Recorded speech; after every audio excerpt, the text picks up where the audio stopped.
kapuso, this morning, makauba nato ang usa ka interior designer ug karon usa siya ka toy collector with more than 1,000 toys nga anaa na karon sa iyahang museum. Let's help me welcome Sir Rain Rivera Ramas. Good morning, Sir Rain, ug welcome sa At Home with GMA Regional TV. Kumusta? Maayong buntag, Mindanao, maayong buntag mga kapuso, ug maayong buntag, Jandy. Welcome to General Santos City na atakaron sa Ramas Toy Museum. Maka-amaze kayo, Sir Rain, sanglit sobra libo na ang imuhang nakolekta nga mga dulaan. Plus, gipabuhatan pa gyud nimo og museum. Unsay story behind this? Can you share it with us? Okay, last 2019, I lost my father. Syempre dumaan ako sa depression noon. And also, pati mga savings, kasi nagkasakit yung father ko. And after that, sometime during summer, dun medyo matindi yung atake sa akin ng depression. I had to take an emergency vacation. Pumunta ako sa Seattle, Washington sa US. At dun, basically, winala ko lang yung sarili ko doon. And during that time, I was not really feeling good pa rin, pero napadaan ako sa Seattle Museum of Pop Culture. Okay. Nung pumasok ako doon, it was basically a big toy museum. And I got so inspired to the point na the moment I stepped out of the museum, parang ang pakiramdam, parang nabura na lahat ng mga depression ko, lahat ng sadness ko, lahat ng anger ko, parang nabura bigla. And then, all of a sudden, I got excited na naman. And one of the things that entered my mind was, sabi ko, I want to build something like this in Gensan, in my own capacity.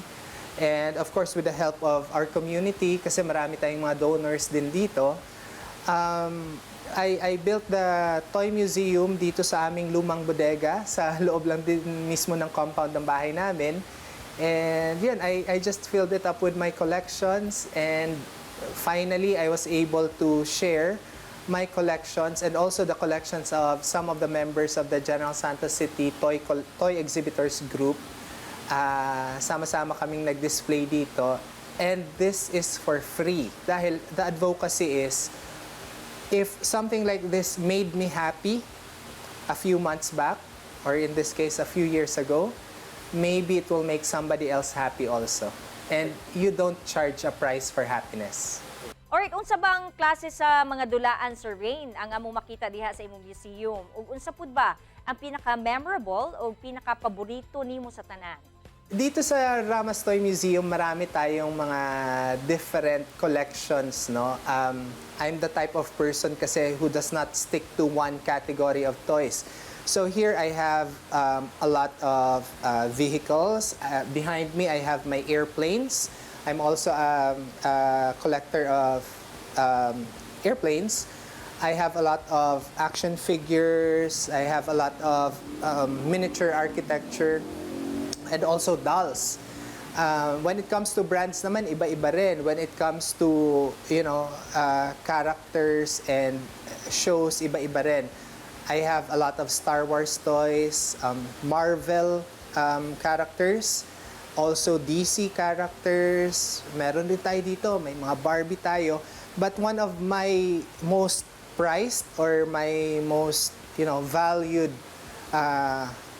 collections are actually the vintage ones. Yung mga items na pinangarap ko lang nung bata ako, pero syempre nung mga panahon na yon, hindi ko naman sila afford. Ngayon, as an adult, I can work a little extra and earn a little extra, and then kaya ko nang ma-afford yung mga lumang toys na yon. Kinidagan kayong gusto makahibalo kung unsa ang pinakamahal nga toy o dulaan nga imuhang nakolek ug pila pod ang presyo, Sir Rain? Okay.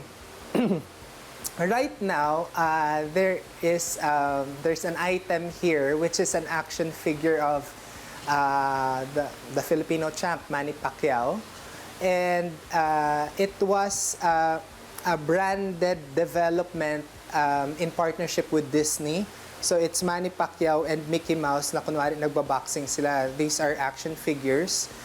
If I understand correctly, the history of this toy when it came out, it was siguro around around 25,000 pesos each.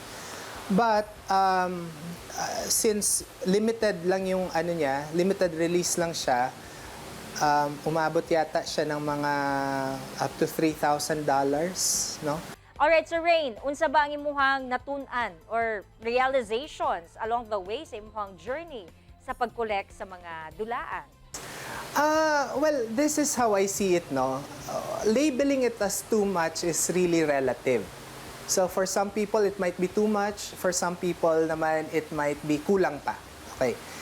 In my case, siguro I live by a different principle. For me naman, the true value of life talaga is just to make yourself happy for as long as you are breathing. Try to make yourself happy, and if toys make you happy, go ahead. There really is no such thing as too much as long as you are responsible about it. It does not destroy you physically, mentally, and emotionally. It does not destroy your relationships, and it does not destroy your responsibilities sa buhay, sa pamilya, sa bahay, sa trabaho o sa pag-aaral. As long as walang nasisira sa iyo, I mean, go ahead. Again, calling it too much is something that is very relative.